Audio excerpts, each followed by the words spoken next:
Xavier was a glorious member of the Knights of Light, a force that rivaled the Light's Order of the Minion Empire. Besides being the youngest Arbiter of Light, he was also known for his unusual quirks. Xavier was born into an ordinary merchant family in Lumina City. The only thing unusual, if there was any, was his mother, a light elf. Probably due to his elf lineage, Xavier was born with extraordinary intelligence and eyes the color of the purest sapphire. Xavier's father once had high hopes for Xavier, thinking he could bring a fortune to his business. Xavier, however, showed zero interest in the family business and joined the Monastery of Light the moment he came of age. Before he left, his mother, who also believed in the King of Light, gave him a magic cloak crafted by the elves. To the followers of Light, the Monastery of Light was the sacred place that they'd sacrifice everything to be a part of. But only very few of them could pass the harsh, if not impossible, entry tests. That wasn't the case for Xavier, and the reason could be traced back to when he was a child. When the night fell, little Xavier would often sneak out of the house to play with the cats on the street. He gave these ordinary cats each a new identity, either the hero or the evil dragon, while he himself the commander overseeing the battlefield. Xavier had been immersed in his imaginary heroic adventure, until one day the evil dragon disappeared. He went to look for it, only to find it surrounded by a pack of stray dogs. The latter was about to tear the evil dragon to pieces. Without thinking, little Xavier rushed to the evil dragon's side and held it in his arms. He squeezed his eyes shut and, for the first time, sensed white-hot rage coursing through his veins.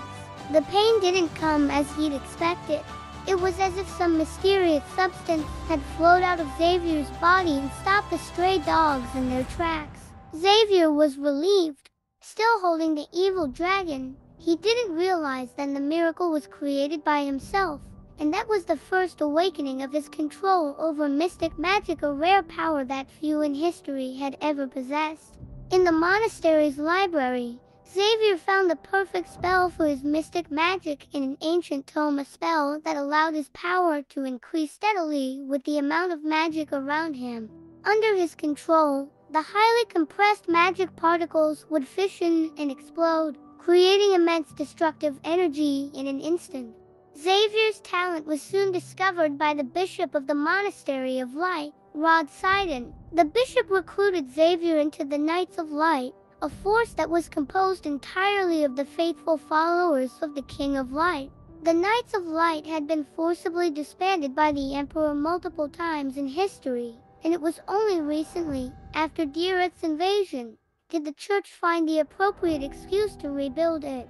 After that, Xavier earned countless merits on the missions issued by the church and was highly praised by the bishop. At the subsequent light gathering, the bishop placed the badge of light on Xavier's chest and announced him as the Arbiter of Light.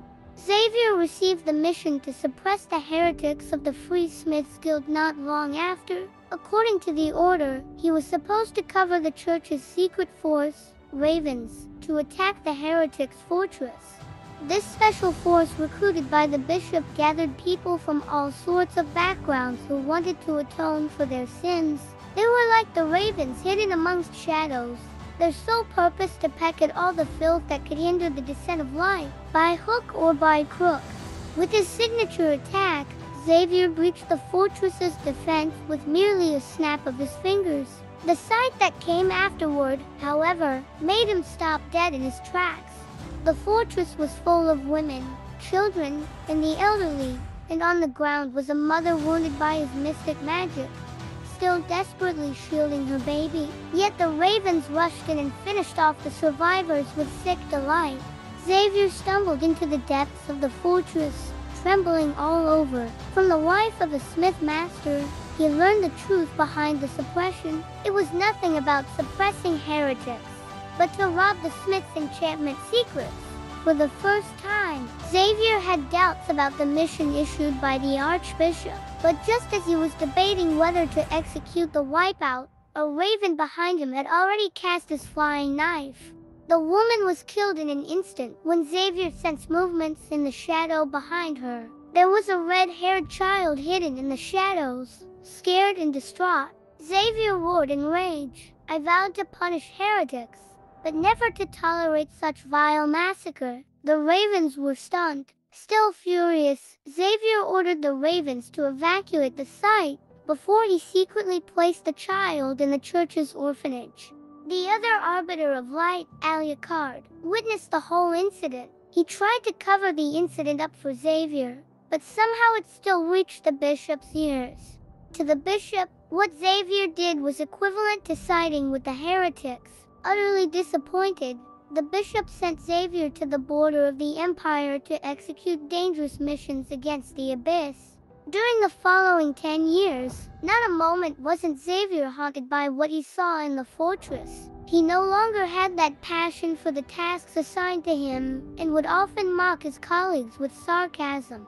This situation lasted until Rodsidon became the new archbishop, who then decided to give Xavier a second chance and called Xavier back to his side. To lead the guards maintaining the order of Lumina City, Xavier took on this new position with renewed enthusiasm.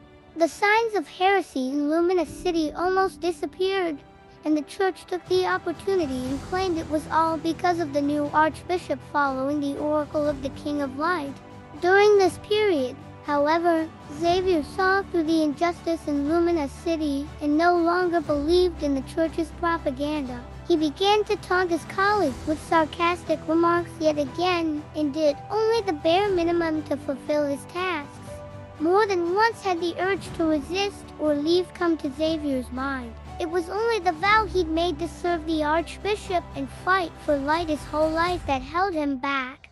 Beneath Xavier's facade of indifference was an endless struggle, and for every passing moment he had to convince himself not to succumb to the gaping void in his heart. He waited for the turn of events from fate, either to die, to leave, or to change.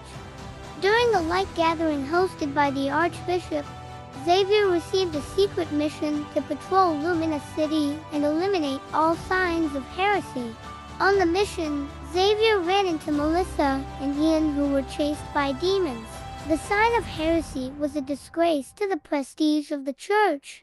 Xavier eyed the two youngsters in silence. He was supposed to arrest these two suspected heretics on the spot, but looking at Ian, who was injured while protecting the kid by the road, the image of the mother holding her child in the fortress a decade ago suddenly flashed across his mind.